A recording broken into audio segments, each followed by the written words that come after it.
திவ்யா சொல்லு என்ன? அக்கா சென்னைக்கு போயிட்டீங்களா அக்கா? வந்துட்டோம்.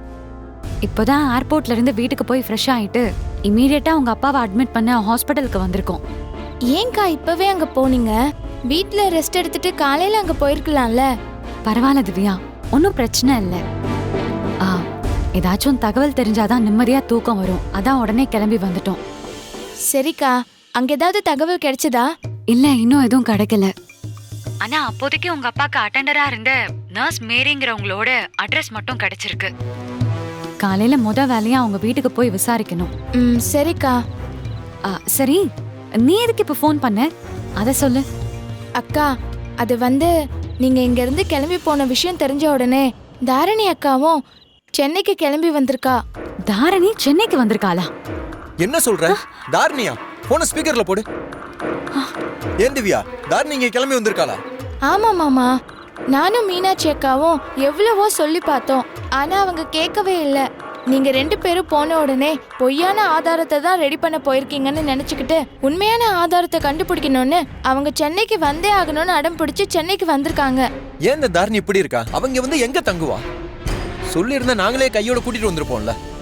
எங்க கூட அது வந்திருந்தா அது குழப்பம் தானா தீர்ந்திருக்கும்ல. இல்ல மாமா, அது எப்படி அவங்க உங்க கூட வருவாங்க? அங்க ஏதோ ஹோட்டல்ல ரூம் போட்டு தங்க போறாங்களாம்.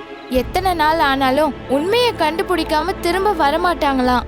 இதெல்லாம் வேற சொல்லிட்டு கிளம்பி வந்திருக்கலாவ. இதுக்கு எப்படி அஜய் சார் அனுமதிச்சாரு? இப்ப அவளுக்கும் அஜய் சாருக்கு தான் கல்யாணம் ஆயிடுச்சுல. அஜய் சார் ஒண்ணுமே சொல்லலையா? அஜய் சார் அவங்க அம்மாக்கு உடம்பு சரியில்லைன்னு அவங்க அம்மா கூட போயிட்டாரு. அப்ப தாரணி அக்கா அவர்கிட்ட சென்னைக்கு போக பெர்மிஷன் கேட்டிருக்கும் போல. அவரும் வேற வழி இல்லாம அப்ப சரி போயிட்டு வான்னு சொல்லிட்டாரு. இந்த தாரணி என்ன சொல்றதுன்னே தெரியலையே. சரி பரவாயில்ல விடு. அவ பங்குக்கு அவளும் ஏதாவது எவிடன்ஸ் தேடி கண்டுபிடிக்கட்டும். மொத்தத்துல உங்க மாமா சாவுல என்ன நடந்துச்சுங்கிற உண்மை தெரிஞ்சா போதும். கண்டிப்பா தெரியும்க்கா. அப்புறம் அக்கா, இன்னொரு விஷயம், ரங்கநாயகி சித்தியும் அங்க கிளம்பி வந்துட்டு இருக்காங்க. என்ன சொல்ற திவ்யா? தாரணியாவது போலீஸ்ன்ற திமிர்ல வந்திருக்கோம். அக்காக்கு என்ன பிரச்சனை? அது எங்க வருது? அது வாசு அடிக்கடி வயிறு வலிக்குதுன்னு சொல்றான்ல, அதனாலதான் அவனுக்கு சென்னையில ஃபுல் பாடி செக்அப் பண்ணணும்னு நாகமணி அக்கா சித்தி கிட்ட சொல்லிச்சான். அதனால சித்தி வாசுவை கூட்டிட்டு அங்க வந்திருக்கு. நாகமணி அக்காவோட பெரியம்மா வீட்டுல தான் அவங்க தங்க போறாங்களாம். உன் அக்கா கண்டிப்பா வாசுக்காக இங்க வந்திருக்க மாட்டாங்க. அத சாக்கா வச்சுக்கிட்டு இங்க எனக்கு ஃபேவரா எவிடன்ஸ் எதுவும் கிடைக்க விடாம தடுக்கிறதுக்காக தான் வந்திருப்பாங்க. கண்டிப்பா அது அதுக்காக தான் வந்திருக்கும். அது ஒரு சரியான கிறுக்கு.